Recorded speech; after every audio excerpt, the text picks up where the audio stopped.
السلام علیکم ناظرین، آپ لوگ دیکھ رہے ہیں مکس ویڈیوز یوٹیوب چینل۔ معصوم زینب کو زیادتی کا نشانہ بنانے اور قتل کرنے والے سفاک درندہ عمران قانون کی گرفت میں آ چکا ہے، جس کا ڈی این اے بھی میچ کر گیا ہے، جبکہ اس نے اپنے جرم کا اعتراف بھی کر لیا ہے۔ اور دوران تفتیش ملزم نے ایک اور تہلکہ خیز انکشاف بھی کیا ہے کہ اس نے زینب کو کس جگہ پر زیادتی کا نشانہ بنایا اور پھر قتل کیا،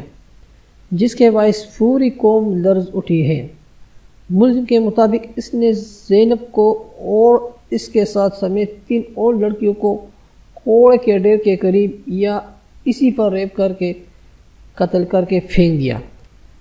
جہاں سے زینب کی لاش ملی تھی۔ ملزم نے نہ صرف سیریل کلر یعنی قاتل ہے، بلکہ ایک سیریل پیڈوفائل بھی ہے جو نفسیاتی حد تک بچوں کے جنسی استحصال میں ملوث ہے۔ ملزم نے دوران تفتیش میں یہ بھی بتایا ہے کہ وہ پکڑے جانے کے ڈر سے بچوں کا گلا گونڈ کر انہیں موت کے گھاٹ اتارتا تھا۔ ملزم نے یہ بھی بتایا ہے کہ اس نے 5 اور بھی بچیوں کو زیر تعمیر گھروں میں ریپ کر کے قتل کیا اور لاش قتل کے دن ہی ٹھکانے لگا دی،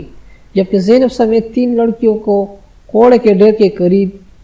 یا اسی پر ریپ کر کے قتل کر کے پھینک دیا، جہاں سے زینب کی لاش ملی تھی۔ اگر آپ لوگوں کو یہ ویڈیو پسند آئی ہو تو آپ نے اس ویڈیو کو لائک کر لینا ہے، کمنٹس کر لینا ہے اور اس چینل کو سبسکرائب کریں تاکہ آپ لوگوں کو آنے والے ویڈیو کی اپڈیٹ مل سکے۔